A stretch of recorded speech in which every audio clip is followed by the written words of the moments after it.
Did you know that NASA has finally revealed the truth about the fake moon landings? Mainstream media barely reported on the revelations, so most people remain none the wiser about what NASA has admitted in the last 12 months. The truth of the matter is, NASA has all but admitted the landings were fake, and anybody who works in the space industry or has any knowledge about rocket science has quietly accepted that the whole thing was a charade. So why the hell is nobody talking about this? We literally didn't go to the moon in 1969, and to this day no human being, American, Russian, Chinese or ancient Egyptian, has been past lower Earth orbit, which is about 1,000 miles above sea level. That's right, no human being has ever been higher than 1,000 miles above sea level. Except for those times we went to the moon, which is 240,000 miles away. And guess what? We did that in 1969, when a computer with the computing power of a TI-89 graphing calculator was the size of a house. Fast forward to today, over 50 years later, when an iPhone has more computing power than every single computer on Earth in 1969 combined. And yet, NASA claims that we can't go back to the moon because we have lost the technology to go to the moon. Apparently, it was destroyed, but they won't tell us how or why. I'd go to the moon in a nanosecond. The problem is we don't have the technology to do that anymore. We used to, but we destroyed that technology, and it's a painful process to build it back again. But going to Mars should be one of the next series of steps that humans do. The first step should be going back to the moon for a number of technical reasons and exploration reasons, and then after that, Mars, maybe high orbit in Venus atmosphere, maybe going to Europa. There's all kinds of targets to go to, places of interest in our solar system. The only limit to human future is in our own imagination. Seems legit, but it gets even worse. Tired of people asking to analyse the original moon landing tapes, NASA had to admit that they lost them. Then the story changed, and they claimed that they had to tape over the original moon landing tapes because of budget cuts. Here goes Neil Armstrong, Buzz Aldrin, step down on the moon, right? One giant step for all of us. Most amazing stories watched by, you know how many people? 600 million people. And we're getting a picture on the TV. We all know them. They're blurry. They're really terrible. You look at them and you're like, they're ghosts. You can kind of see through them. And it's why there's controversy about the moon landing in the first place, because people are like, they faked it. Look at it. It's like bad special effects. Thing is, the camera on the lunar module was designed for scientific purposes, not broadcast television. It sent this crystal clear signal to 2 remote tracking stations in Australia, which fed it through to a small monitor in Sydney, the one in that Polaroid.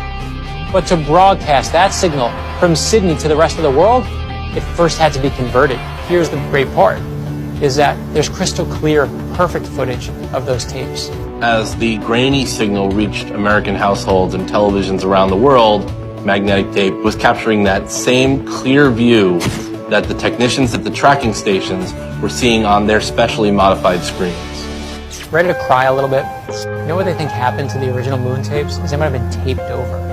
Taped over, right? It's not a cassette, it's not an old mixtape from college. And I do want to tell you, my great mixtapes, you know, there was Melty Fresh, Belle Biv de Melts, Please Melts, Don't Hurt 'Em. Those tapes were precious to me. I still didn't tape them over. These are the moon landings. But I'm just an eternal optimist. I'm like a dog with a bone. I won't let go.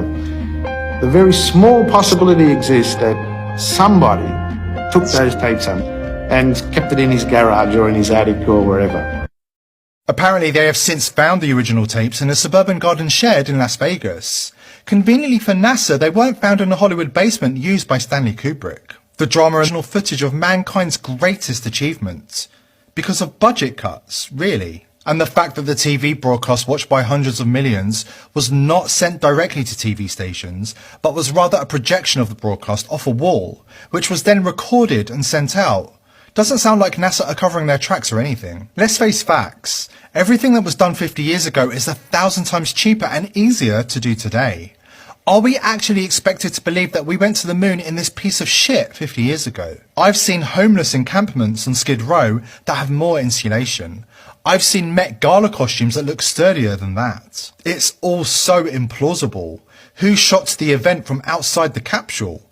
How is the American flag waving? Why do the shadows look like they're the result of multiple light sources? Why is the letter C visible on one of the rocks, which happens to look like a prop on a film set? And don't forget about the time NASA astronaut Alan Shepard supposedly sneaked a golf club and some balls onto Apollo 14 and played golf on the moon. Hold on, how do you sneak a golf club onto a spacecraft when every cubic inch and ounce is accounted for?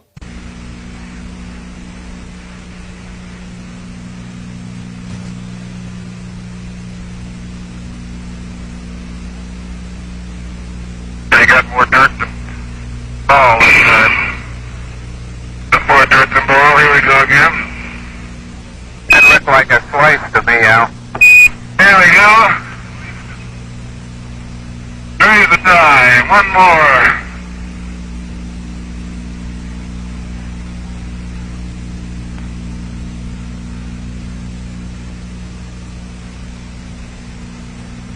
Miles and miles and miles. He sneaked it up his arse, obviously.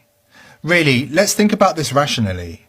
In 1969, we sent a tiny homeless tent covered in aluminium foil 250,000 miles away to a precise location when even being 1/1000th of an inch off in any part of the launch would have caused the ship to miss the moon by thousands of miles.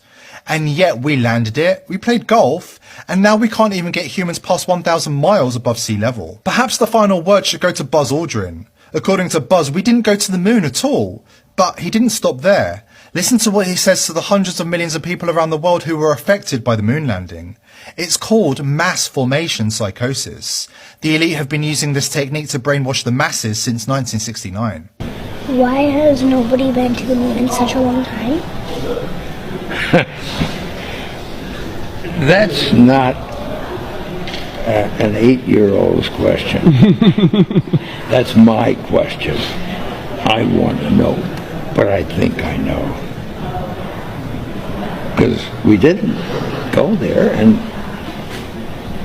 that's the way it happened. And if it didn't happen, it's nice to know why it didn't happen, so in the future, if we want to keep doing something, we need to know why something stopped in the past that we wanted to keep it going.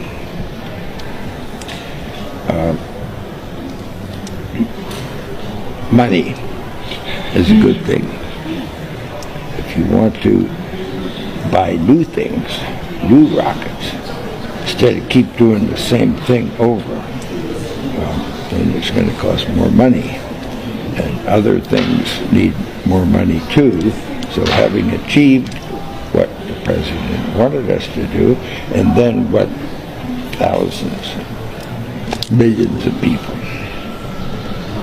in America and millions of people around the world. You know, when we toured around the world after we came back, the most fascinating observation was signs that said, we did it. Not just us, not just America, but we, the world, different countries. They felt like they were part of what we were able to do. And that made us feel very good. It doesn't take a body language expert to know that they're lying. Astronauts Neil Armstrong, Michael Collins, Edwin Aldrin. Neil?